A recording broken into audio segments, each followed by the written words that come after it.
Berikutnya coba kita dengar dari BKF yang diminta oleh Pak Luhut untuk mencoba membuat hitungan. Nah, kira-kira apakah sudah ada hitungannya dari BKF kalau kita mengarahkan Pemda untuk meminjam dari PT SMI itu nanti, ya, tetapi sebelum masuk ke situ, kita dengar dulu hitungan dari BKF kira-kira berapa sih ya biaya yang perlu dikeluarkan oleh Pemda gitu. Kalau mereka harus pinjam, lalu pengembaliannya kira-kira seperti apa? Silakan Pak Gunan. Terima kasih Pak Deputi untuk kesempatannya. Selamat pagi Pak, ya, salam sejahtera untuk kita semua. Selamat pagi buat Pak Gubernur yang mewakili, Pak Bupati, Pak Wali Kota dan jajarannya, dan Bapak Ibu sekalian yang sudah bisa saya sebut satu persatu. Saya surprise sekali ada 144 peserta ya yang saya lihat di Zoom sini. Dan ini yang terbesar ya yang selama ini Kemenko Marves lakukan mengundang, dan saya kira memang RDF ini menarik gitu ya. Mungkin saya mau sampaikan slide saja yang kemarin Pak. Kalau hitung-hitungan saya kira secara realistis kita sudah bisa mengetahui sebenarnya apa yang disampaikan dari diskusi beberapa kali sebelumnya. Nah, saya sengaja mengambil judul seperti ini, bisakah RDF mengatasi masalah sampah di 12 daerah percepatan gitu ya. 12 daerah percepatan itu ada dari mulai Palembang, kemudian Tangerang, Tangsel, Jakarta, Bekasi, Semarang, Bandung Raya, ya Solo, ya, dan sampai ke Sulut ya. Nah, persoalan sampah di sana sangat besar. Kecuali itu, rata-rata sampah yang menjadi timbulan di situ adalah 1.000 ton per hari. Nah, sekarang bagaimana cara kita mengatasi sampah yang 1.000 ton? Itu dulu fokus kita. Bisa nggak kita dengan cara itu gitu loh, mengatasinya? Kalau RDF bisa, mari kita lanjutkan gitu loh. Jadi uh, ini juga surprise ya setelah mendengar arahan dari Pak Menko bagaimana RDF itu sepertinya menyelesaikan masalah sampah yang ada gitu loh. Kalau di tempat-tempat yang kecil bisa saja mungkin nanti kita lihat seperti apa sih ya, mungkin kayak Cilacap ya, tetapi kan itu hanya mengatasi sebagian besar saja gitu loh. Nah, kami ingin menyampaikan sebenarnya adalah beberapa fakta dan informasi yang kami anggap valid ya, dan kami tidak lagi sumbernya dari mana, tapi kami sampaikan di sini sumbernya adalah pasti, dan kami menyampaikan apa adanya gitu ya, berdasarkan kajian yang kami lakukan beberapa tahun ini. Next slide. Ini tadi Pak Arief sudah menyampaikan ada yang menyebut lebih senang RDF, ada yang SRF, ada BBJP, ada juga yang menyebutnya pelet gitu ya. Ya silakan saja ya. Saya pikir bagaimana kita memahami aja istilah-istilah ini sehingga kita tidak confuse gitu ya. Jadi kalau RDF memang ini sangat lazim digunakan di Cilacap gitu ya. Tapi di PLN dan IP mungkin lebih baik menggunakan istilah ini BBJP karena memang ada di SNI. Terus, nah seperti yang saya sampaikan beberapa waktu lalu, masalahnya muncul adalah ketika ada surat dari KPK di akhir Maret 2020 yang memang salah satu rekomendasinya adalah berkoordinasi dengan PLN untuk implementasi co-firing RDF gitu loh. Nah, ini juga menarik memang ya. Dari diskusi kami juga cukup banyak. Nanti saya sampaikan apa dan ini tetap disampaikan KPK beberapa waktu lalu oleh Pak Pahala juga merekomendasikan ini agar tetap co-firing RDF ini bisa dijadikan pilihan gitu loh. Nah, terus next slide. Nah, kami sebenarnya sudah melakukan FGD dengan KPK. Kebetulan saya diundang ya di akhir Oktober 2020, tepatnya tanggal 22. Saya menjelaskan bagaimana Undang-Undang Nomor 18 tentang 2008 tentang pengelolaan sampah. Di dalam pasal 24, pemerintah dan Pemda wajib membiayai penyelenggaraan pengelolaan sampah. Jadi ini adalah amanat yang menurut saya secara pribadi dan juga secara ya formalnya, secara legalnya ini yang harus dilaksanakan gitu ya. Yang kedua juga saya menyampaikan, pengelolaan sampah dalam Undang-Undang Nomor 23 2014 merupakan urusan daerah. Pasal 11 ayat 1 menyatakan urusan pemerintah konkuren sebagaimana dimaksud pasal 9 ayat 3 yang menjadi kewenangan daerah terdiri ada urusan pemerintah wajib dan urusan pemerintahan pilihan. Ini yang menarik. Sampah dibikin jadi urusan wajib dan urusan pilihan. Akhirnya muncul di pasal 12 ayat 1 huruf C. Pengelolaan sampah masuk dalam urusan wajib. Tapi dia masuknya ke PU dan penataan ruang. Itu.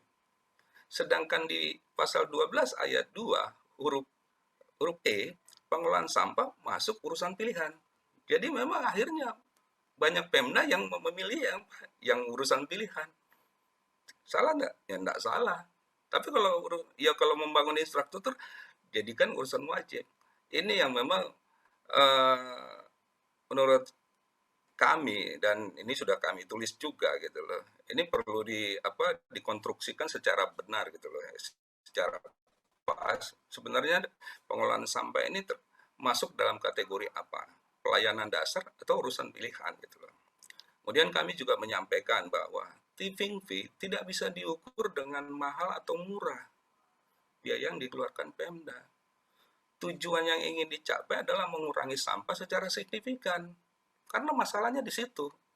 Jadi buat 12 kota ya masalahnya ada di situ. Makanya 12 kota ini kalau menunda-nunda terus ya istilahnya kalau orang lagi sudah ini ya pendarahan gitu loh. Jadi kami juga menawarkan waktu itu kepada KPK, ayo kita kaji mendalam. Masalah sampah diolah atau mau dibiarkan menumpuk? Mana lebih tinggi jadinya? Ya saya belum punya datanya dan saya cari referensinya belum ketemu gitu loh. Kalau diolah biayanya sekian, katakan 1 triliun. Tapi kalau tidak diolah nanti menumpuk kebakaran, mencemari lingkungan, akhirnya kesehatan masyarakat terganggu, biaya pemulihan berapa? Jangan-jangan lebih dari 10 triliun. Karena masyarakat yang terdampak gitu loh. Kami juga menyampaikan, kecuali Solo, hampir seluruh dunia mengenakan namanya tipping fee terhadap pengolahan sampah. Kami juga menyampaikan, apa kita tidak fokus? Belum ada tuh pemberian sanksi ke daerah bila terjadi kebakaran, longsor, atau mencemari lingkungan. Karena padahal kan ada urusan yang wajib dilakukan gitu loh. Ini. Kami juga bilang, kalau memang kita kesulitan mencari sumber pembiayaan, mari iuran sampah itu dijadikan apa ya? Contohnya di DKI, itu nggak DKI nggak ada retribusi sampah, adanya iuran sampah yang hanya terkelola di tingkat kelurahan, RW dan RT. Kenapa itu nggak dijadikan retribusi sebagai salah satu sumber? Nah, buat daerah juga yang lain gitu, begitu retribusi digunakan salah satu sumber pembiayaan tipping fee. Jadi itu yang menjadi perhatian dari kami yang kami sampaikan kepada KPK waktu lalu. Next slide. Nah, ini Pak Deputi, saya kadang-kadang saya perlu menyampaikan nih regulasi yang mana sih yang sudah dibuat. Nah, di pengelolaan sampah Undang-Undang Nomor 23 2014 itu di lampiran C itu kan untuk bidang pekerjaan umum dan benar. Pengelolaan persampahan ada di Pemkab dan kota gitu ya.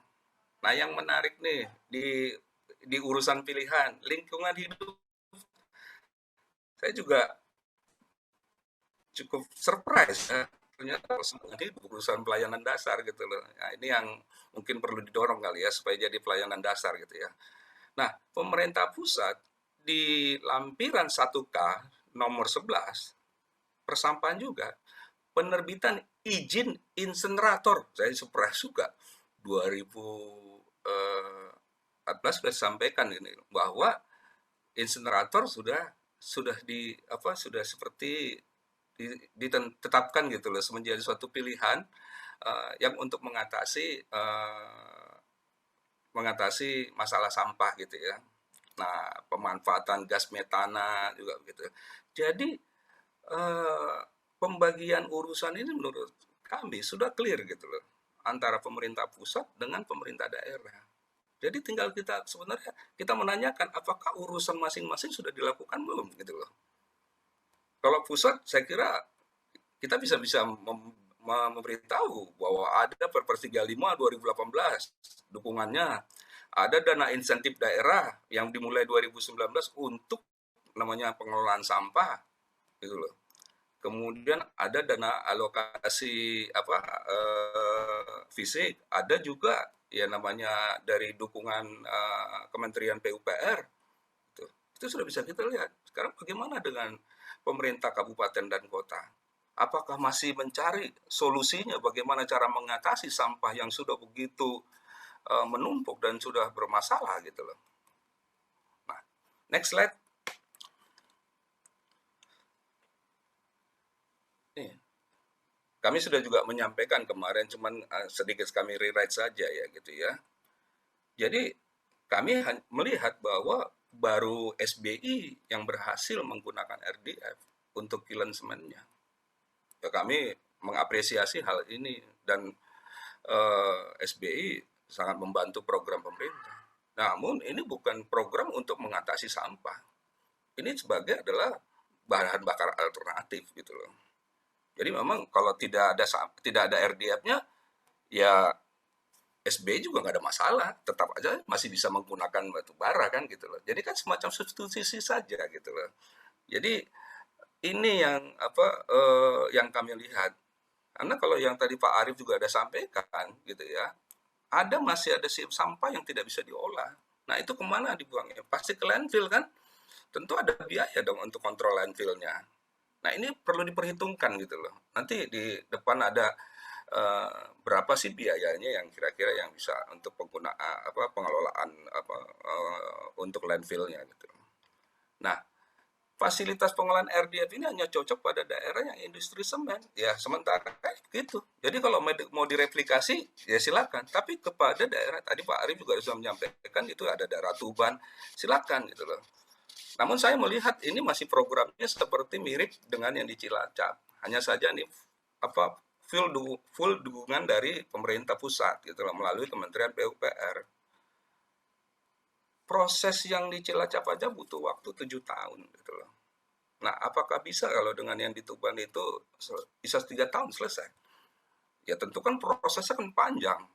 Ya, PUPR mengajukan dulu untuk bisa jadikan masukan dalam DIPA-nya, kemudian dari DIPA, kemudian membangun dulu fasilitasnya, belum lagi nanti yang lain-lain. Biasanya sih 3 tahun, 4 tahun. Dan mengoperasikannya mungkin di tahun keberapa saya kurang tahu, tapi bisa jadi tahun keempat atau tahun kelima. Bayangkan kalau itu yang yang kita lakukan proyek itu di sempat lokasi yang sampahnya sudah bermasalah, yang sudah 1.000 ton gitu loh. Apa kita masih mau menunggu sampai 3 sampai 5 tahun itu? Ini tentu jadi PR kita bersama. Nah, kalau memang untuk industri semen, dipastikan dulu siapa off-takernya. Ini nggak bisa langsung kita memproduksi terus kita nanti RDF-nya jadi sampah RDF gitu. Ya. Dan pasti industri semen akan memodifikasi kilannya atau mungkin mau lebih bagus lagi yang bangun kilang baru gitu loh. Itu harus ada kesepakatan dulu. Kalau nggak ada, ya akan sia-sia membangun itu. Itu juga nanti yang akan mungkin terjadi kepada PLTU batubara gitu. Belum lagi kalau di semen kami sudah melihat spesifikasi butuh kalori di atas 3.000 masuk, udah itu saja. Yang penting kering dan ini nggak perlu yang lain-lain gitu loh. Nah sederhana gitu ya, nggak terlalu ini. Next slide. Oh ini sebentar. Ini saya sebelum. Nah KLHK ya dari tempatnya Pak Ari sebenarnya 2016 sudah menerbitkan pedoman umum. Ini saya sudah membaca betul. Saya sebenarnya sudah cari-cari yang versi online-nya ada nggak ketemu. Tapi saya punya versi cetaknya. Saya foto aja. Ini pedoman umumnya khusus untuk industri semen. Menarik sekali.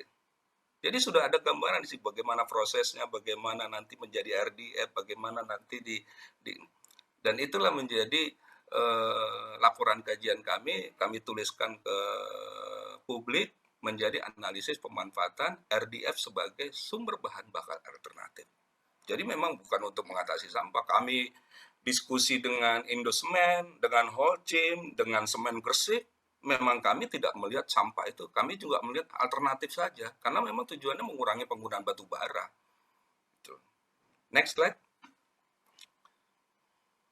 Nah, ini info yang disampaikan Pak Lili aja, saya tidak tambah kurangi. Jadi bahwa ini yang ada yang merah, ya bahwa kalau memang ditetapkan BLPS itu adalah 112.000 gitu loh.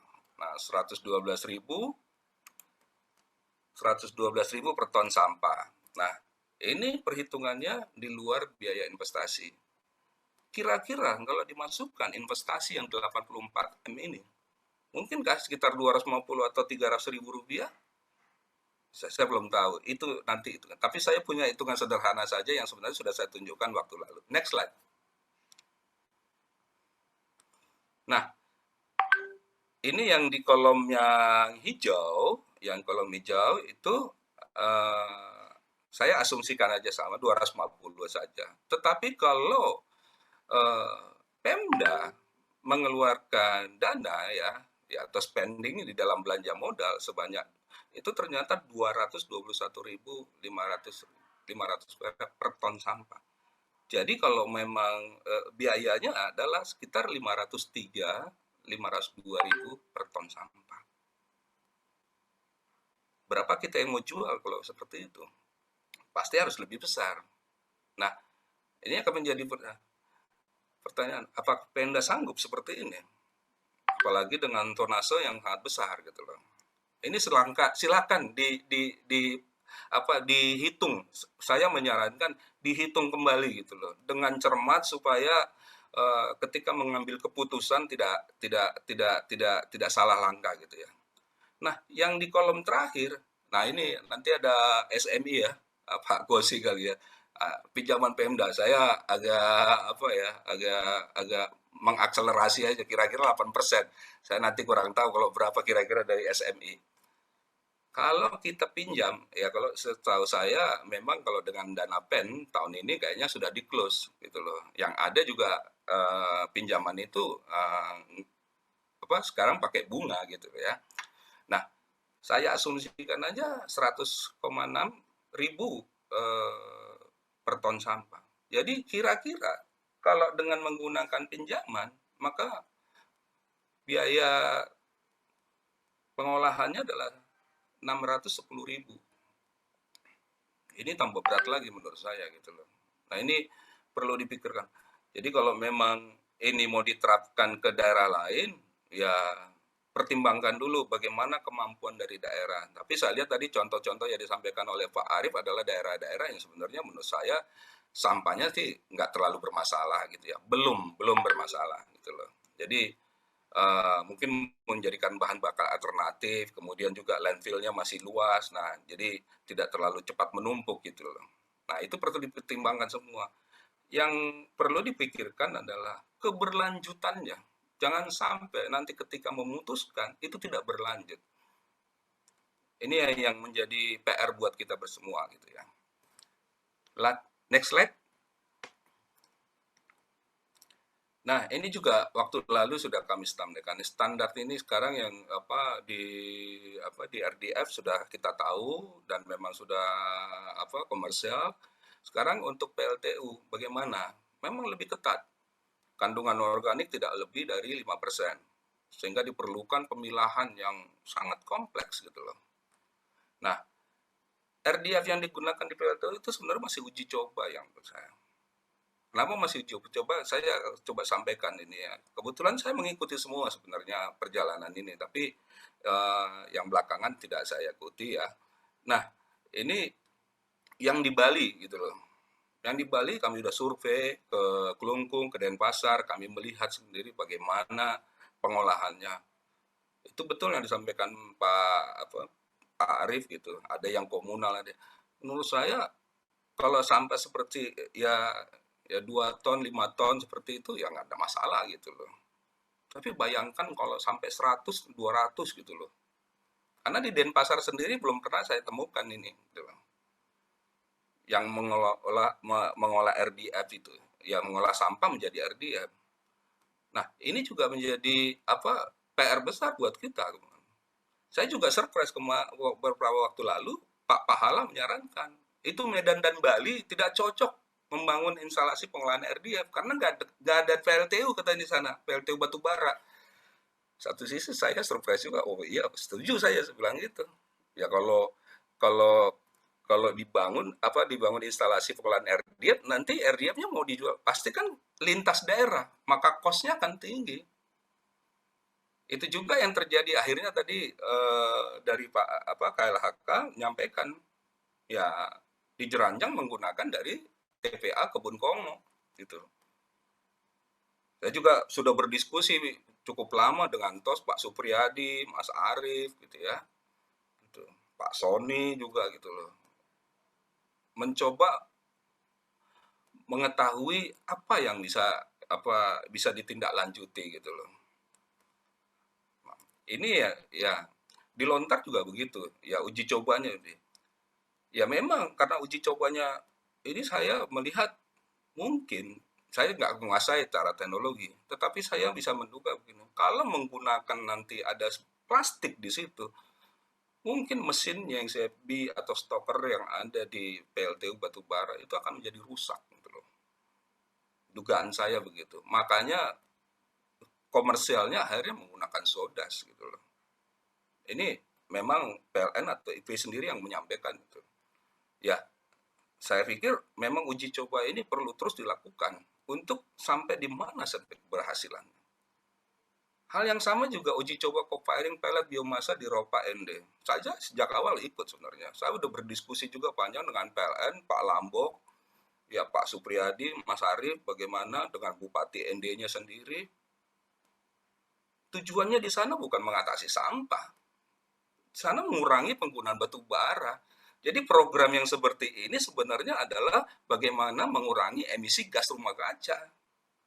Ada dua hal yang berbeda di situ. Kita pertama adalah di sini kita berbicara, di sebelah kiri kita berbicara bagaimana mengatasi sampah di 12 kota, di sebelah kanan kita adalah mengurangi emisi gas rumah kaca karena kita ikut dalam komitmen COP21 di Paris gitu loh. Dari energi memang kontribusinya 23%. Jadi saya juga ya menyampaikan kepada Bapak, mohon tidak mencampur adukan ada masalah satu dengan masalah dua. Masalah satu sangat kritis, perlu ditangani secara cepat. Kalau tidak, saya tidak membayangkan dampaknya akan besar sekali. Nah tadi juga Pak Arief menyampaikan bahwa PLN juga akan melakukan uji coba atau pilot project BPJP di Cicabe, kemudian juga di Purwakarta, Kerawang. Tapi saya nggak tahu apakah memang itu dari sampah RDF, dari sampah kota gitu loh. Kalau di Kerawang saya tahu saya itu sentra beras, ya mungkin dari sekam padi gitu loh. Nah, coba juga mungkin dikaji dulu berapa persen sih sampah yang mau diambil itu gitu loh. Yang dari sampah kota itu, apakah memang bisa nggak diserap semua? Kalau nggak bisa, sisanya kemana gitu loh. Nih, next slide. Nah ini tadi saya teringat juga, oh ternyata Pak Menko menyampaikan kita hindarilah teknologi Eropa yang sampahnya kan nggak mirip. Oh iya betul. Bagaimana dengan di daerah yang lain? Ya Amerika ya sama. Berarti Asia Timur ya sama kan? Berarti yang mirip siapa? Ya Singapura, Vietnam, Malaysia, Thailand. Kenapa kita tidak belajar ke sana? Apakah mereka melakukan co-firing? Tidak. Atau memang kita mau jadi pertama kali yang melakukan ini?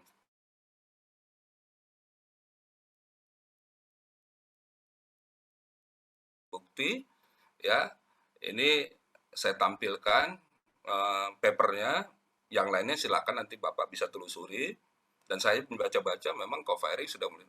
Lebih bagus dedicated saja. Kalau co-firing ternyata cost-nya makin besar. Gitu loh. Next slide.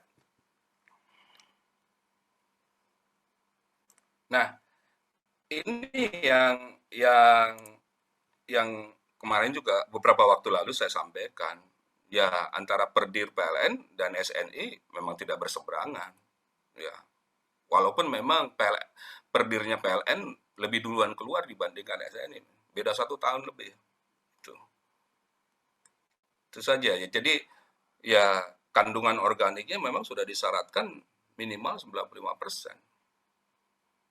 Dan ini hampir tidak mungkin diperoleh dari sampah kota.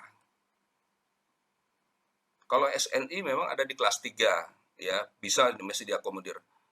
Katakan 80% ya minimal sampah organiknya. Tuh. Sampai saat ini RDF yang berasal dari sampah kota hanya bisa dari sampah kebun. Seringkali ya pelaku usaha mengatakan bahwa RDF MSW bisa digunakan atau sampah kota bisa digunakan. Sampai saat ini juga PLN atau IP belum bersedia menggunakan RDF dari sampah kota. Nah, sampah yang dari sampah kebun ini paling ya menurut ya saya belum tahu ya berapa persen, kira-kira 5% dari sampah kota. Terus yang 95% ya ada sampah makanan yang paling banyak kayak saat ini. Kemudian kertas, plastik yang saat ini apalagi kondisi kita lagi Covid nih, plastik mendominasi dan yang lainnya. Kalau di daerah saya itu sudah tertata. Kalau sampah kebun ada truknya tersendiri. Sedangkan yang kalau sampah lain khusus. Makanya kami disuruh ini bukan memilah. Kami menaruh gitu loh, mana yang tempatnya yang untuk kebun, yang misalnya tebasan pohon ya, kalau udah tinggi kan di tripping tuh, nah udah kita pisahkan, ada petugasnya gitu. Nah kalau saya melihat ini kan nggak berlanjut, ini kan tunggu aja kalau musim hujan dia akan tumbuh subur gitu, itu daun-daun kemudian ranting-rantingnya mulai kemarau patah gitu kan. Kalau yang dari kita kayu, kalau di sampah kota untuk hal-hal ini sangat kecil. Tapi kalau di rural ya betul gitu loh. Itulah yang terjadi di Kelungkung. Ya mungkin juga di ND bisa jadi gitu loh. Terus next slide. Ya, masalah yang kita hadapi adalah sampah, bukan listrik, bukan RDF atau alternatif bahan bakar. Saya sudah berkali-kali menyampaikan dan saya sudah menulis tentang hal ini gitu loh ya. Ada 5 aspek pengelolaan sampah. Aspek yang kelima adalah teknologi, nggak perlu dibahas lagi menurut saya. Tinggal membuktikan sebenarnya. Kalau dia sudah menjadi komersial, silakan direplikasi. Itu saja. Yang paling itu adalah komitmen aja. Dan kedua adalah pembiayaannya. Itu yang memang segera dibahas dan bisa dieksekusi gitu loh. Hasil studi kami, dia belum terbukti mampu mengatasi persoalan sampah kota yang di atas 500 ton per hari. Kita belum pernah lihat, yang ada di Cilacap pun baru 120, walaupun bisa di scale up menjadi 200. Ya kita lihat gitu loh. Mari kita betul-betul kita amati, kita lihat apakah bisa, kelihatannya bagus, belum tentu bisa diterapkan kepada daerah. Ini kita perlu hati-hati. Jadi saya berusaha memahami textbooknya bicara apa. Dan saya sekarang kali baca tesis orang juga. Dan yang membahas RDF ini dari tahun 2000-an sudah ada. Tapi kalau ada yang mengatakan RDF mampu mengatakan, orang dari tahun 2000 sudah ada yang bilang kok ini cuma hanya alternatif bahan bakar. Karena teknologinya cuma itu saja gitu loh. Nah, kami sudah melihat juga, pembangunan RDF power plant ini ternyata lebih tepat diterapkan. Ya kalau mau bangun, ya bisa aja kosnya bisa lebih tinggi, tapi pilihan itu tergantung daripada daerah. Mau pilihannya thermal, nah, atau mau pilihan yang lain, silakan gitu loh. Sebenarnya, tetapi yang perlu bisa nggak mengatasi sampah yang ada. Gitu. Nah, kami juga menyimpulkan bahwa replikasi instalasi pengolahan RDF sementara ini ya diterapkan di dekat pabrik semen saja. Kan itu nggak seberapa banyak, nggak apa-apa. Tapi menurut saya itu di luar Perpres 35 2018 saja. Atau mungkin cukup peraturan menteri. Ya karena ini kan nggak ada berkaitan lagi dengan lingkungan tipping fee gitu ya. Nah, hal yang berikut adalah uji coba ke firing RDF ya sampah kota di PLTU Batubara masih perlu dilakukan terus. Ya ini perlu kita dukung gitu loh. Kita perlu dukung supaya memang berhasil. Apakah memang bisa nggak PLTU Batubara itu menyerap apa sampah yang dari yang kota itu, yang sampah di luar sampah kebun? Ada nanya sampah makanan bisa nggak? Karena sampah makanan kan cepat membusuk, kan nggak mungkin diserap juga jadinya. Kemudian namanya plastik, kertas, dan lain sebagainya. Itu jumlahnya sangat banyak gitu loh. Nah, kalau memang sudah komersial, mari kita lihat komersialnya. Kita tunggu dulu. Ini kayak Cilacap udah bagus, udah setahun lebih perjalanannya. Wah ini menurut saya, setahun lah, udah. Menurut saya kita apresiasi dengan ini. Jadi kalau masalahnya sudah clear, maka lebih ini. Nah, ini yang kalau kita perlu lakukan adalah sebenarnya kebersihan itu adalah investasi. Jadi kalau kita mau bersih, kita harus investasi. Maka sampahku adalah tanggung jawabku gitu loh. Sebenarnya tanggung jawab siapa? Inilah yang menurut saya perlu dicermati sehingga Bapak Ibu semua dari juga daerah gitu ya, bahwa teknologi sudah ada gitu loh. Yang sudah terbukti sudah ada. Tinggal kita mau menerapkan. Dukungan pemerintah melalui Perpres 35 2018 sudah ada. Sudah 3 tahun lebih. Diterbitkan April 2018. Kebetulan saya salah satu yang ikut juga menyusun. Proses penyusunannya 1 tahun lebih. Artinya saya dari 2017 sudah mulai memahami gitu. Dan makin mengerti, oh ini yang kita hadapi sebenarnya adalah sampah. Yang ini akan menjadi beban kita bersama. Kalau kita masih memikirkan, oh pakai teknologi ini, itu saya sampaikan lagi, itu adalah urutan kelima. Gitu loh. Jadi itu Pak Deputi yang bisa kami sampaikan. Mungkin saya tidak ingin mengulang lagi apa yang tapi kami menyarankan carilah pilihan yang paling sesuai dengan kebutuhan dan kemampuan daerah. Gitu. Terima kasih Pak Deputi. Selamat pagi. Ya, selamat pagi Pak Agunan, Bapak Ibu sekalian. Kira-kira kita semakin mendapatkan gambaran mengenai kira-kira kisaran biayanya berapa, bahkan tadi sampai 600.000 ya, tadi saya lihat hitungannya. Lalu yang lebih penting lagi juga adalah semua bicara mengenai RDF ke PLTU gitu. Tapi begitu dilihat dari peraturan direktur PLN 120 tahun 2020 yang dimaksud itu ya adalah ya, ranting kayu, daun kayu, kira-kira seperti itu gitu. Jadi ternyata bukan sampah yang dari kota gitu. Nah, dengan demikian mungkin semakin bisa memberikan arahan ke Bapak Ibu sekalian bahwa sampah kita itu rupanya bukan yang dimaksudkan itu gitu, atau RDF yang diambil oleh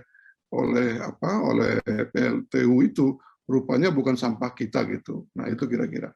Nah, jadi dengan demikian Bapak Ibu sekalian bisa semakin punya gambaran bahwa kalau mau ke RDF, lalu nanti misalnya ternyata RDF PLN itu masih menggunakan Perdir nomor 1 tahun 2020, bahannya bukan yang bahan punya kita, nah kira-kira RDF-nya kemana? Nah, sementara untuk semen, hari ini yang baru beli itu baru satu perusahaan semen.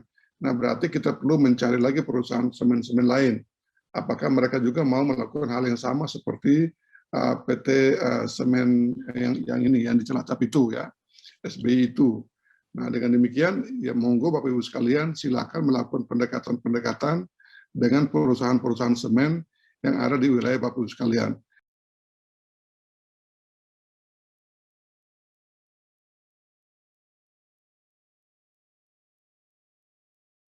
Baik, Bapak Ibu sekalian, kita sudah lumayan ini, udah hampir 2,5 jam ya. Apakah dari tujuan utama saya mengadakan rapat pada hari ini sebenarnya itu untuk mendapatkan angka ya, mendapatkan angka pembiayaannya kira-kira berapa. Jadi pada hari ini kira-kira saya sudah mendapatkan angka yang umum ya, umum bahwa ternyata pembiayaan untuk RDF, pembiayaan untuk PSEL juga ya hampir beda-beda tipis banget gitu. Nah, sementara informasi yang disampaikan kepada Pak Menteri itu adalah investasi di RDF itu sangat murah gitu, sangat murah, lalu prosesnya lebih cepat gitu. Nah, padahal saya lihat dari contohnya Cilacap itu, sebagaimana dikatakan oleh Pak Agunan tadi, makan waktu 7 tahun, dan saya juga ingat betul 7 tahun itu karena saya dulu waktu masih di Kemendagri, termasuk juga mengurus proses hibah dari proyek ini waktu masih Holcim ya pada waktu itu gitu. Nah, dengan demikian kalau misalnya informasi disampaikan kepada Pak Menko bahwa proses Cilacap itu cepat ya kayaknya nggak gitu-gitu juga lah ya. Lama juga gitu. Lalu kalau misalnya ya tadi Pak Gunung juga sampaikan kalau kita misalnya mau memperpendek, tetapi kan sama-sama kita ini kan birokrasi semua kan. Jadi pada umumnya kita yang ada di forum ini birokrasi, kita kan tahu bagaimana proses untuk mendapatkan anggaran kan begitu ya. Baik di level kabupaten, level provinsi, sampai ke pusat. Lalu kalau kita bisa memikirkan harus dapat satu bantuan dari PUPR, harus dapat satu bantuan dari LHK, harus dapat bantuan dari mana lagi, semakin banyak menteri, semakin banyak lama lagi prosesnya, kan tidak sama prioritas mereka kan begitu. Nah, dengan demikian, mungkin informasi yang mengatakan bahwa proses RDF itu lebih cepat daripada teknologi lain, saya kira sih ya debatable lah ya, kira-kira seperti itu. Baik, Bapak Ibu sekalian, saya lihat ada beberapa pertanyaan yang tadi disampaikan di chat. Tapi sebelumnya Pak Lili mau nanya. Sesama ahli nih Pak Lili nih. Sama bis kota gitu. Silakan Pak Lili. Izin Pak, hanya kalau boleh sedikit klarifikasi Pak Deputi. Ya silakan Pak Lili. Ya, tadi disampaikan oleh Pak Deputi mengenai biaya yang di Cilacap itu 220 seperti sampai kemarin. Kemudian Pak Agunan menyampaikan biayanya sekitar 500, terus kemudian terakhir tadi Bu Sisilia ya dari itu menyampaikan bersama dengan antara Cilacap dengan yang PTSL. Nah, ini saya ingin klarifikasi pertama yang dengan Pak Agunan bahwa disebutkan bahwa concern kita ini untuk mengelola RDF ini hanya karena mendapatkan energi alternatif yaitu alternatif fuel gitu. Betul bahwa memang ada bagian benefitnya ke sana, tetapi dari awal sebenarnya keberadaan Holcim waktu itu karena di Cilacap ikut membantu menyelesaikan sampah di kota Cilacap. Dan tadi kalau disebutkan memang sampah keseluruhan di Kabupaten Cilacap memang belum teratasi, tapi kalau di kotanya sendiri mungkin nanti Pak Wakil bisa menambahkan sudah bisa teratasi di kotanya Pak ya, karena luas kota Cilacap itu ya.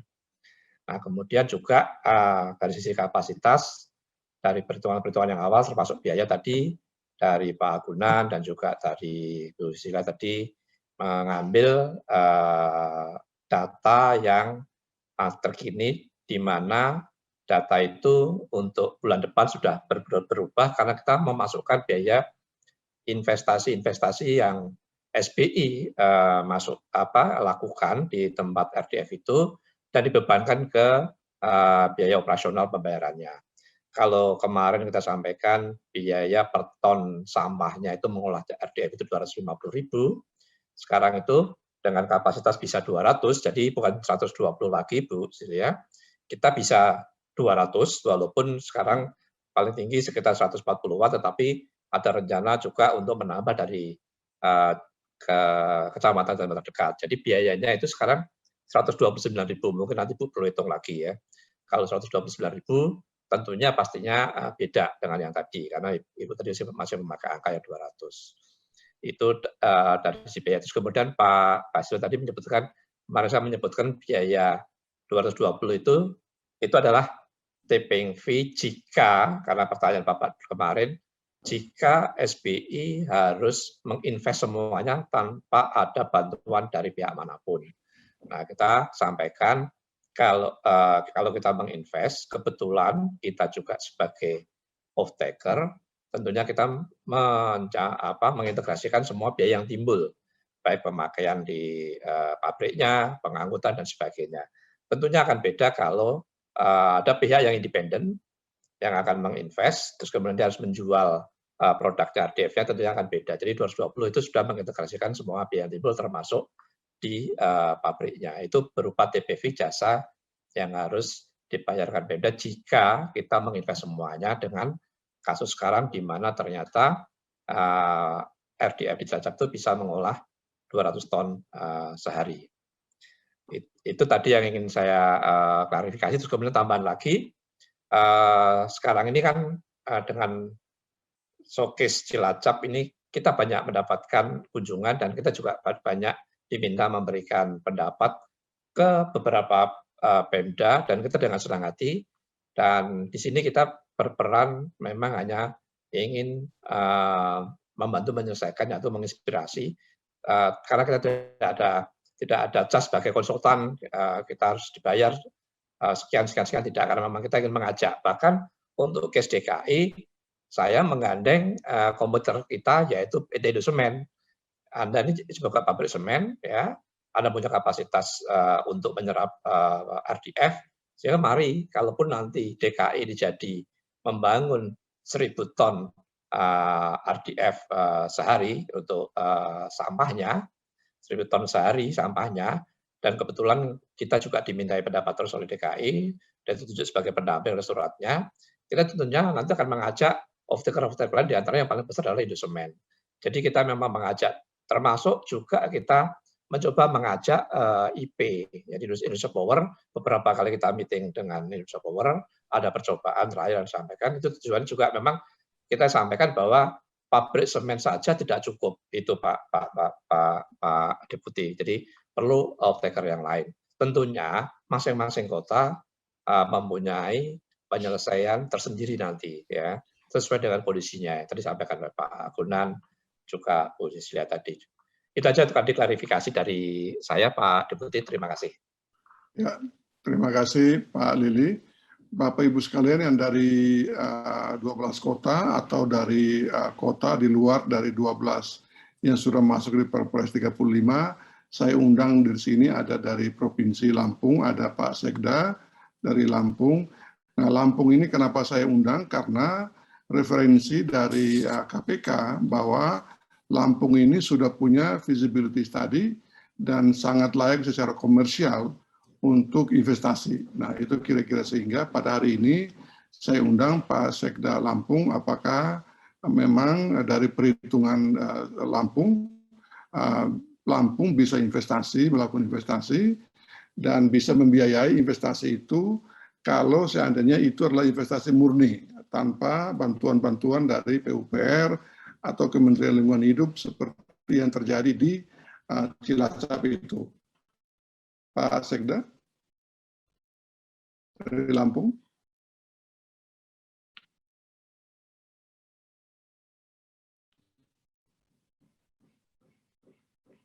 Baik, kalau dari Lampung nggak ada, mungkin dari kota-kota lain, apakah ada yang sudah memutuskan akan masuk ke RDF begitulah? Apakah ada gitu? Sehingga saya bisa sudah buat daftarnya siapa-siapa dari 12 kota ini akan pindah ke RDF dan siapa yang akan tetap di PSL Perpres 35.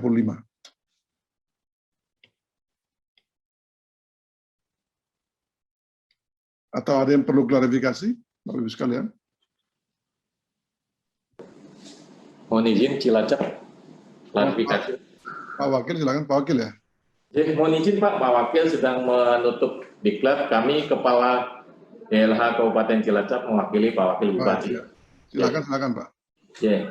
Yang pertama memang kami melengkapi apa yang disampaikan Pak Lilik dari PT SBI.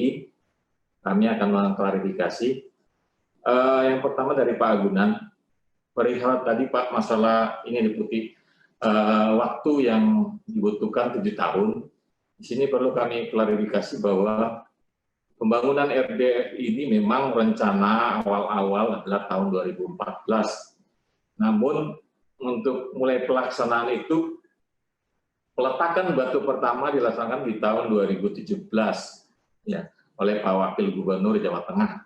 Sehingga kami mungkin ya menghitungnya dari situ, dan selesai secara keseluruhan baik konstruksi dan mekanikal itu di bulan April 2019. Yang lama kenapa diresmikan oleh Pak Menko Marves Pak Luhut itu di bulan Juli tahun 2020, karena proses hibah dari dari bulan April 2019 ke bulan Juli 2020 itu proses hibahnya yang memang cukup lama, karena memang di atas 10 miliar itu harus sampai kepada Presiden melalui KLHK, kemudian melalui Kementerian Keuangan. Sehingga itu yang prosesnya sebenarnya sudah siap dari tahun 2019. Sehingga mungkin perlu ini lagi bahwa proses itu memang tidak terlalu lama.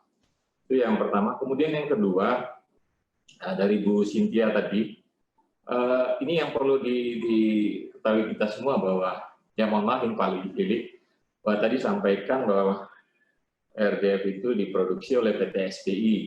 Nah, ini yang perlu diklarifikasi bahwa yang benar adalah dalam proses kerjasama, RDF di Cilacap itu diproduksi oleh Pemkab Cilacap.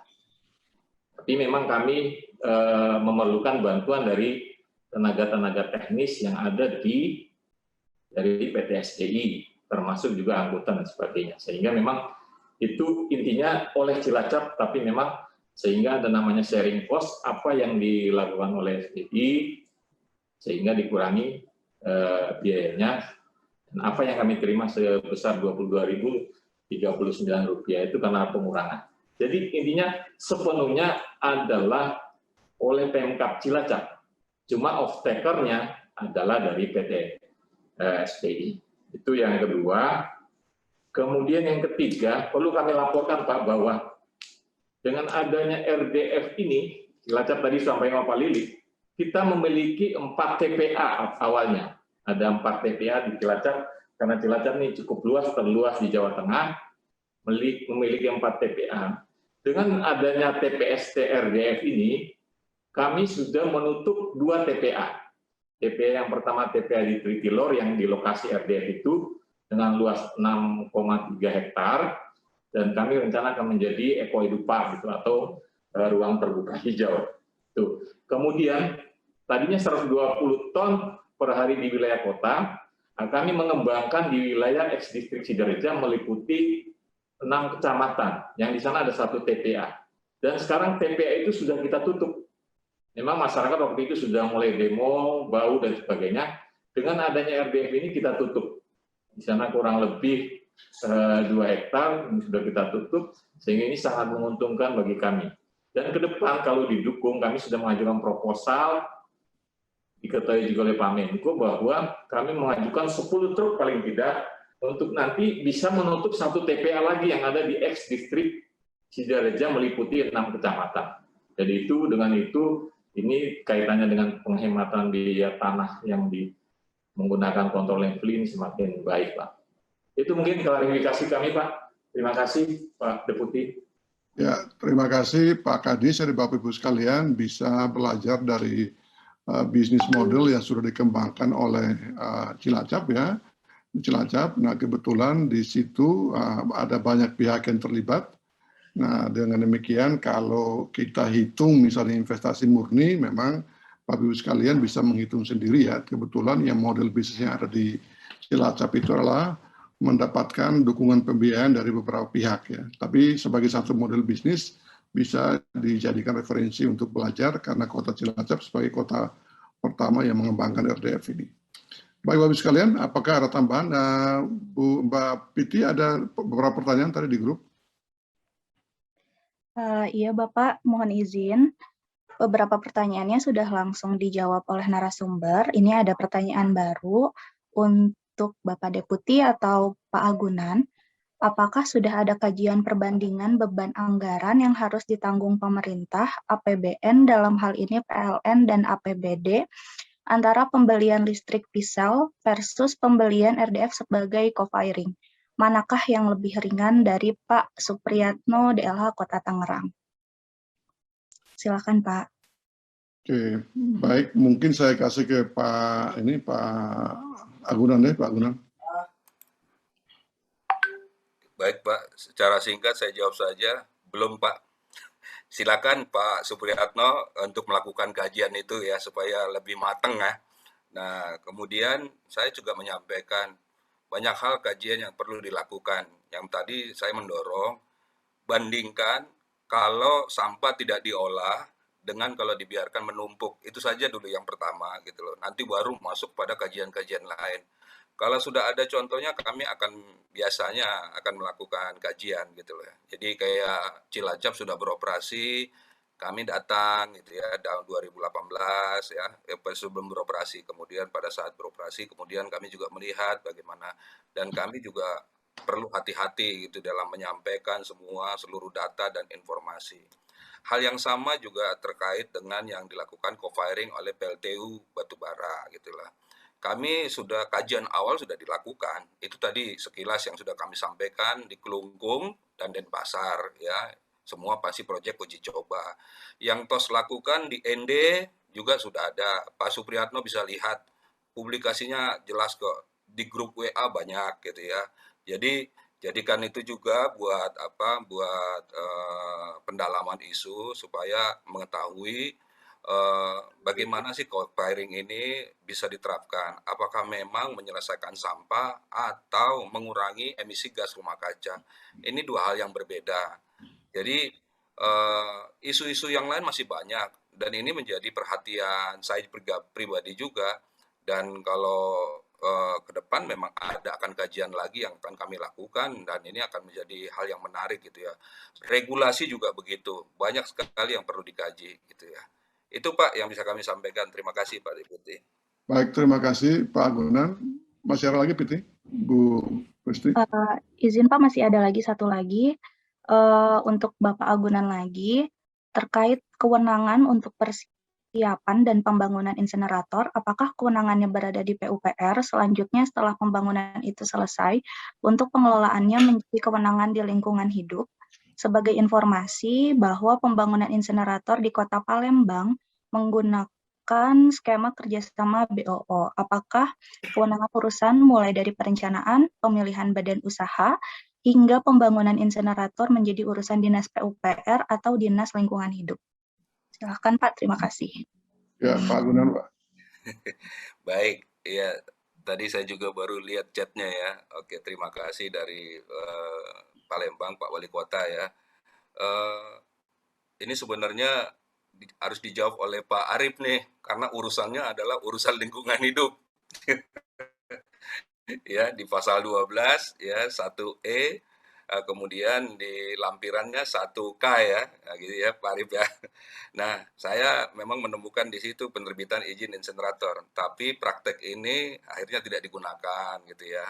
Di Perpres 35 2018 seluruhnya diberikan kepada kewenangan itu diberikan kepada Pemda. Pilihlah mau pakai nanti dinasnya dari mana, dari PUPR atau DHK, itu tidak. Yang penting masalah sampahnya bisa terselesaikan atau tidak. Itu yang untuk ukurannya. Dinas atau yang lainnya silakan, karena memang di urusannya ada dua. Kalau mau digunakan urusan wajib silakan, mau urusan pilihan silakan gitu loh. Gitu. Itu Pak. Baik, terima kasih. Bapak Ibu sekalian yang ada di Zoom, selain daripada yang kirim melalui chat, apakah masih ada yang perlu klarifikasi? Boleh izin Pak Basilio dari PLN Cita. Ibu Cita sebagai pembeli, Bu, silakan Bu. Terima kasih Pak Basilio, selamat siang Bapak Ibu.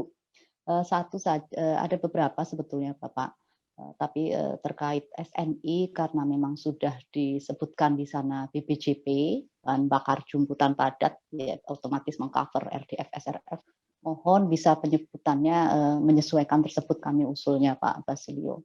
BPJP. Demikian pula juga dengan berdirinya di PLN, kami akan sesuaikan memang karena lahirnya tahun 2020 dan sekarang BPJP-nya ada, otomatis dari sisi spesifikasi dan semuanya kami akan mengikuti ke BPJP termasuk hasil rekomendasi Puslitbang. Tadi yang sudah disampaikan Ibu Gintia ya, nah tadi kan memang PLN itu memanfaatkan pelet sampah itu adalah mendukung, bagaimana bisa mendukung programnya pemerintah daerah yang memang kewajibannya pengelolaan sampah di pemerintah daerah, sehingga bagaimana kita bisa turut mengurangi. Nah, untuk itu pemanfaatan pelet sampah di PLTU-nya PLN hanya 1-5% saja, Bu. Dan itu tidak semerta-merta langsung ada sampah langsung di uji coba, tidak. Prosesnya juga sudah panjang. PLN melakukan ini dari 2018, 2019, termasuk juga setelah diuji coba kami juga harus masuk ke Puslitbang, harus menunggu rekomendasinya seperti apa, dan dari ketiga hasil yang sudah dilakukan uji coba itu ya secara emisi memenuhi. Kami juga dari PLN juga koordinasi intensif dengan EPTKE, KLHK mengenai dampak-dampaknya. Tapi secara umum adalah memenuhi. Kemudian yang satu lagi tadi adalah dari investasi yang memang mungkin karena lebih tidak sekompleks yang lain, sehingga PLN juga Indonesia Power berdasarkan hasil uji coba yang sudah dilaksanakan Bapak, kemudian melihat juga bagaimana kondisi di RDF Plan, investasinya dari sisi capex-nya memang jauh lebih rendah, untuk 100 ton per day mungkin sekitar ya jauh lebih rendah di sana, nanti mungkin bisa ditambahkan dari Indonesia Power. Nah, untuk itu dari sini memang dalam proses jual belinya PLN dalam hal ini sebagai off-taker-nya Pak, karena ya kembali kami kepada lahirnya PLN undang-undang untuk bagaimana kita tanggung jawab melistriki. Kira-kira demikian Pak Basilio, terima kasih. Baik, terima kasih Ibu Cita dari PLN. Bapak sekalian, apakah masih ada? Mungkin sedikit saja Pak, saya Feby dari Kementerian SDM. Terima kasih untuk Bapak-Bapak dan Ibu-Ibu tadi yang sudah sharing, menarik sekali. Dan memang kami dari Kementerian SDM memang menerima program e-waste to energy ini sebagai salah satu bagian dari upaya kita untuk bisa mencapai bauran energi. Nah, untuk yang RDF ini Pak, memang kita dorong untuk daerah-daerah yang kapasitas sampahnya tidak terlalu besar, karena tadi dari paparan juga kita sudah sama-sama mendengarkan dan juga memahami bahwa tidak memungkinkan untuk bahan baku co-firing jika kita menggunakan sampah-sampah dengan kondisi sampah kita yang ada saat ini, karena memang yang diharapkan adalah komponen-komponen organiknya yang lebih tinggi.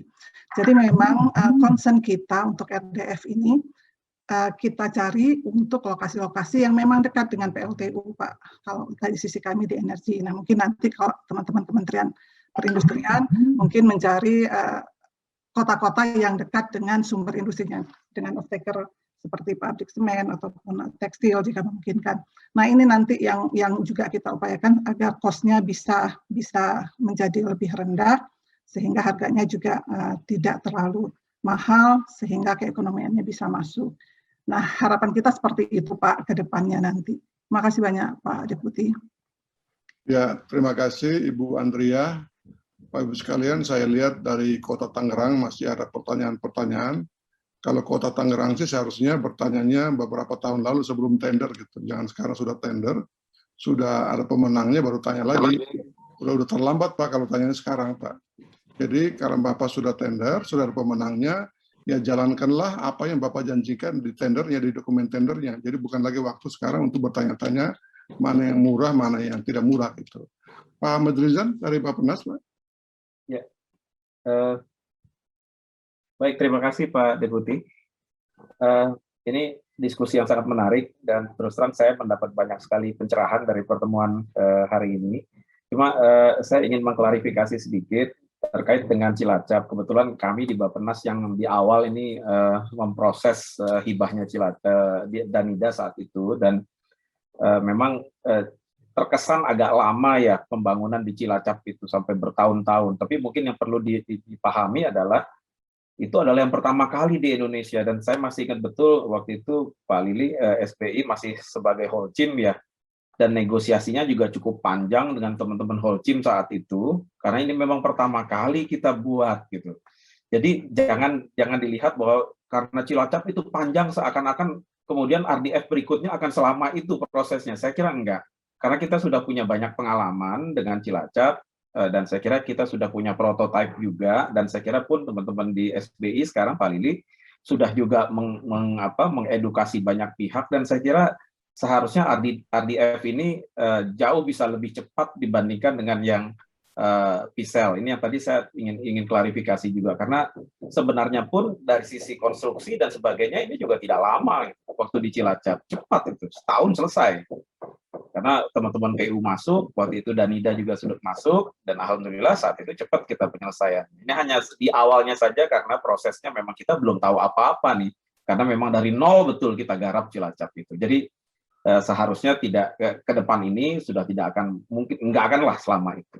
Nah kemudian yang kedua, saya juga ingin menggarisbawahi dengan RDF ini sebenarnya kita juga bukannya hanya sekedar untuk mencari energi, bukan. Kita juga bertujuan untuk membantu proses penyelesaian persoalan sampah, karena itu adalah yang tujuan utamanya. Dampak dan ikutannya iya betul, ada hasil pelet dan sebagainya yang mungkin nanti ada off-takernya dan sebagainya. Tapi tujuan utamanya tetap kita harus bisa selesaikan kan Pak Deputi ya, untuk mengurangi persoalan sampah yang ada. Dan tapi saya garis bawahi tadi pernyataan bahwa RDF ini butuh lahan, betul pasti. Yang namanya pengolahan sampah itu udah pasti akan butuh lahan. Ini cuma tinggal bagaimana saja nanti kita memanage-nya, dan terkait dengan karena ini sampah kota, nah ini yang mungkin perlu menjadi perhatian karena biasanya lahan itu tidak terlalu tersedia untuk di kawasan perkotaan. Nah ini yang mungkin perlu disikapi betul persoalan lahan ini dengan pilihan-pilihan teknologi yang juga tersedia. Saya sepakat tadi Pak Deputi, saya kira seharusnya teman-teman open saja untuk teknologi, kita mana yang terbaik, mana yang paling efisien, tapi tujuan utamanya adalah yang pertama adalah tetap menghabiskan sampahnya dulu, mengolah sampahnya dulu. Turunan berikutnya untuk yang terkait dengan tambahan-tambahan penghasilan atau co-benefit dari pengolahan sampah ini, yaitu menjadi tujuan secondary-nya. Mungkin itu dulu Pak Deputi yang bisa kami sampaikan. Ini akan jadi masukan juga buat kami, karena kami juga sedang melakukan semacam sebuah reform untuk policy persampahan secara nasional Pak. Sehingga nanti ini akan menjadi masukan juga buat kami dan juga nanti disampaikan ke Pak Menteri. Terima kasih Pak Deputi. Baik, ya, terima kasih Pak Menteri Nizam. Jadi kira-kira kita dapat juga tambahan informasi dari Bappenas, dan terima kasih untuk masukannya Pak. Jadi mudah-mudahan kita sama-sama, karena arahan Pak Menteri pada tanggal 25 Juni itu adalah kalau memang nanti Perpres 35 harus dirubah kira-kira isinya seperti apa. Ya. Seperti apa? Kalau misalnya nanti kita akan arahkan ke RDF, kira-kira apakah nanti RDF pun akan mendapatkan fasilitas-fasilitas seperti yang ada di Perpres 35. Nah itu kira-kira Pak. Dengan demikian nanti kita setelah rapat ini saya kira sudah rapat terakhir, karena saya sudah beberapa kali rapat seperti ini, khusus misalnya pertama saya rasa rapat tersendiri dengan Cilacap, saya rapat tersendiri dengan Indonesia Power, sama beberapa kali putaran. Nah ini hari ini putaran saya yang terakhir. Nah lalu saya sudah mendapatkan semua informasi yang ingin saya dapatkan. Nah dengan demikian mungkin pertemuan berikutnya sudah hanya antara kita di pusat, untuk memberikan masukan kepada Pak Menteri dan juga kepada Pak Presiden. Kalau seandainya nanti harus kita rubah Perpres 35, kira-kira isinya seperti apa? Atau apakah nanti kita akan mengusulkan satu Perpres tersendiri untuk RDF misalnya seperti itu. Nah kira-kira kalau seperti itu, isinya kira-kira seperti apa? Dengan gambaran-gambaran angka yang sudah kita miliki bersama, kisaran antara 220 sampai 500 sampai 600 tadi, kira-kira seperti itu ya. Nah, jadi masukannya saya kira sudah kita punya semua lah, gambar umumnya. Lalu kira-kira off-taker-nya siapa, kita sudah punya gambaran ini. Off-taker-nya untuk sementara baru 2 dari semen, lalu sama PLN. Kalau PLN kita lihat untuk sementara kalau kita ikuti peraturan direktur PLN-nya masih ada pembatasan, tetapi tadi kata Ibu Cita nanti akan dilakukan penyesuaian. Nah kalau misalnya lakukan penyesuaian berarti akan semakin terbuka, open ya kan gitu ya, syaratnya semakin berkurang. Nah dengan demikian akan memudahkan kita juga nanti kalau memang mengarahkan PLN sebagai salah satu pembeli utama. Lalu sebagai informasi untuk kita semua, seperti saya sampaikan di awal tadi, saya pun sudah memberikan arahan kepada 12 kota itu bahwa untuk tender-tender yang akan dilakukan, ya seperti saya sudah katakan tadi, jangan menutup teknologinya, kita buka saja. Dan contoh pertama yang tender seperti ini yang menggunakan hanya syarat saja itu sudah dilakukan oleh Jawa Barat. Jadi Jawa Barat tidak menetapkan teknologinya apa, dia open teknologi, terserah si badan usahanya mau membawa teknologi apa. Nah Jawa Barat itu hanya membuat parameter saja. Jadi parameternya misalnya contoh kami mencari mitra yang bisa mengurangi sampah kami sampai katakanlah sudah 85%. Lalu dengan tingkat emisi sekian. Lalu ada cara-cara teknis lainnya misalnya harus punya pengalaman teknis, pengalaman finansial dan lain-lain. Nah jadi arahan saya kepada Pemda adalah kalau kita sudah buat syarat seperti ini, syarat-syarat ini nanti akan kita transfer di dalam perjanjian. Katakanlah misalnya, kita akan di dalam perjanjian kita masukin pasal. Misalnya, kalau Anda tidak menyelesaikan sampah 85% atau kita kasihlah misalnya gap sedikit lah, katakanlah mungkin antara 75 atau 80-85 katakan seperti itu, maka ya Anda akan terancam, kita tidak akan membayar tipping fee-nya. Nah ini kira-kira seperti itu arahan yang sudah saya sampaikan kepada beberapa kota yang sudah persiapan untuk tender. Dalam hari ini Sulawesi Utara yang pada akhir bulan ini sudah mau tender, lalu Makassar kira-kira September akan tender, Bekasi mudah-mudahan bisa tahun ini juga, dan mungkin masih ada 1-2 kota lagi, dalam hal ini Semarang sama DKI mungkin tinggal penyelesaian. Sekian Bapak Ibu sekalian, saya kira sudah cukup kita mendapatkan masukan-masukan yang sangat berharga, ya, dan keterlibatan dari KL-KL pun sudah cukup kuat di sini.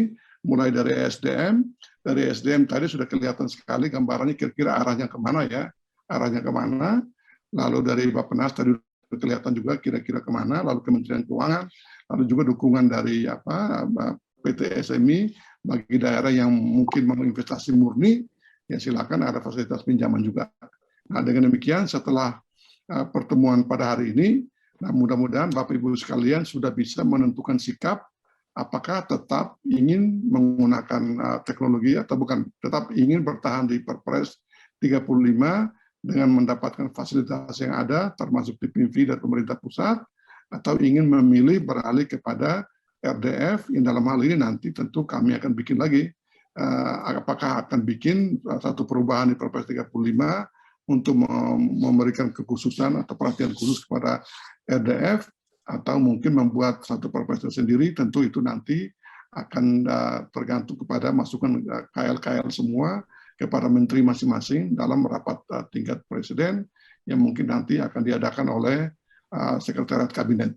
Di dalam hal mana Ibu Deputi sudah menunggu-nunggu dari minggu lalu untuk mengadakan rapat mengenai ini, tapi saya menyampaikan kepada Ibu Deputi bahwa saya belum mendapatkan informasi yang lengkap.